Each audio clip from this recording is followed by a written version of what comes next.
1857 سے ہندوستان کی پہلی جنگ آزادی کا آغاز ہوا۔ ایک نڈر سپتری نے اپنا آنچل ہٹایا، پردے سے نکلی اور شمشیر سینا کی جنگار سے اودھ میں انقلاب کا بگل بجایا۔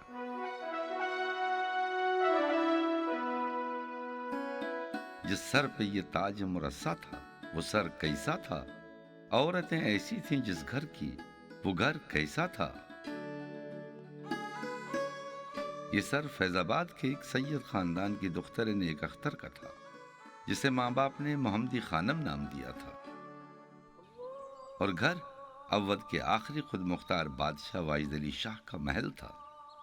وہی بادشاہ جس نے بھارتی للت کلاؤں، سنگیت، رقص، ڈرامہ اور فرقہ وارانہ ہم آہنگی کی نہ صرف سرپرستی کی بلکہ بیشتر کی بنیاد بھی رکھی۔ بھارت کی یہ نڈر سپتری اودھ کے اسی تاجدار کی ملکہ تھیں۔ 14 برس کی تھیں جب نواب واجد علی شاہ کے حرم میں داخل ہوئیں۔ پہلے افتخار النساء یعنی پرائڈ آف ویمن کا خطاب پایا۔ جب نواب برجیس قدر کو جنم دیا تو حضرت محل یعنی آدرنیہ خاتون کے خطاب سے نوازی گئیں۔ دور بدلا، وہ ہندوستان کی جنگ آزادی کی پہلی انقلابی خاتون کہلائیں۔ اودھ کی اس ملکہ نے انگریزوں کو نہ صرف للکارا بلکہ ان کی طرف بندوق بھی تان لی۔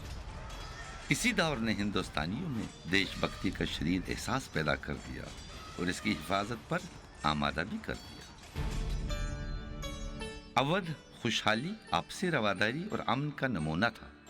لالچی اور ناشکر انگریز اسے ہڑپنا چاہتے تھے تاکہ ہندوستانیوں کے وسائل پر قبضہ جمائیں۔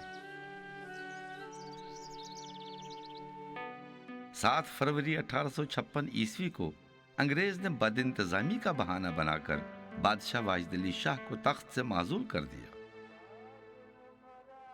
یہ ایک ایسا سانحہ تھا جس سے تمام اہل اودھ پر سکتہ طاری ہو گیا۔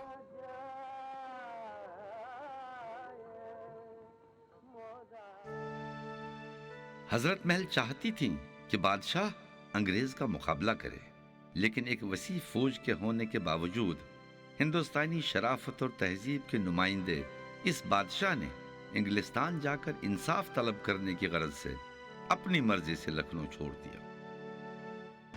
لکھنؤ سے ہونے والی بغاوت کو کچلنے کے لیے انگریز نے ادھر دہشت کا بازار گرم کر دیا۔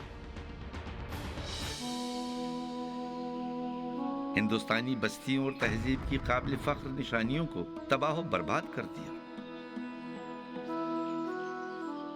آستانہ قدم رسول کو بارود خانے میں بدل دیا۔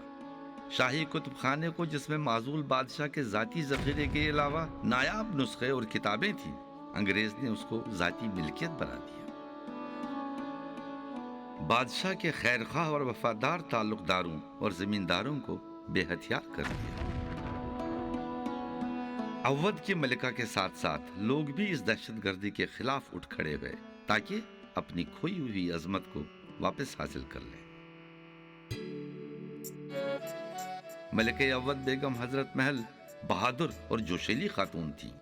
اس نے نہ صرف اودھ کی آزادی کا بیڑا اٹھایا بلکہ برطانوی سامراج سے پورے ہندوستان کو آزاد کرانے کی ٹھان لی۔ حضرت محل کے انگریزوں کے خلاف اعلانی جنگ میں ہر ایک نے اپنا سر ملا دیا۔